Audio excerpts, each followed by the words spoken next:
നമുക്കിന്നൊരു മാമ്പഴപ്രഥമൻ തയ്യാറാക്കിയാലോ. സാബുനരി കുറച്ച് നേരം വെള്ളത്തിലിട്ട് വേവിച്ച് മാറ്റി വെക്കുക. നമുക്കൊരു മാങ്ങ എടുക്കുക, അത് ഏലക്കായ ഇട്ട് നല്ലോണം മിക്സിയിലിട്ട് ക്രഷ് ചെയ്യുക. കുറച്ച് മാങ്ങ മുറിച്ചത് മാറ്റി വെക്കുക. അതിനുശേഷം ഒന്നാം പാലും രണ്ടാം പാലും ഇവിടെ റെഡി ആയിട്ടുണ്ട്. വെല്ലം ഉരുക്കിയത് റെഡി ആയിട്ടുണ്ട്.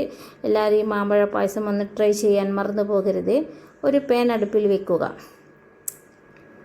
അടുപ്പിൽ വെച്ചതിന് ശേഷം അതിലേക്ക് കാഷ്യൂ ഇട്ടിട്ട് വറുത്ത് കോരി മാറ്റി വെക്കുക. ആ പാനിൽ തന്നെ നമ്മൾ മാങ്ങ അതിലേക്ക് ഇടുക. നല്ലെണ്ണ ഇളക്കിയതിന് ശേഷം വേവിച്ച് വെച്ച സാബുനരിയും നല്ലെണ്ണ ഒഴിച്ചതിന് ശേഷം രണ്ടും കൂടി നല്ലെണ്ണ കൂട്ടി യോജിപ്പിക്കുക. പിന്നെ നമ്മൾ വെല്ലം അതിലേക്ക് ഒഴിക്കുക. വെല്ലം നല്ലെണ്ണ ഒഴിച്ചതിന് ശേഷം നല്ലെണ്ണ കുറുകിയതിന് ശേഷം രണ്ടാം പാൽ ഒഴിക്കുക. രണ്ടാം പാലും കുറച്ച് കുറുകിയതിന് ശേഷം ഒന്നാം പാലും കണ്ടൻസ് മിൽക്കും കാഷ്യൂനട്ടും നേരത്തെ മുറിച്ച് വെച്ച മാങ്ങയും ഇട്ട് നല്ലെണ്ണ ഇളക്കുക. സൂപ്പർ ടേസ്റ്റാണ്. ഈ വീഡിയോ ഫ്രണ്ട്സുമാർക്ക് ഷെയർ ചെയ്ത് കൊടുക്കാൻ മറന്നു പോകരുതേ.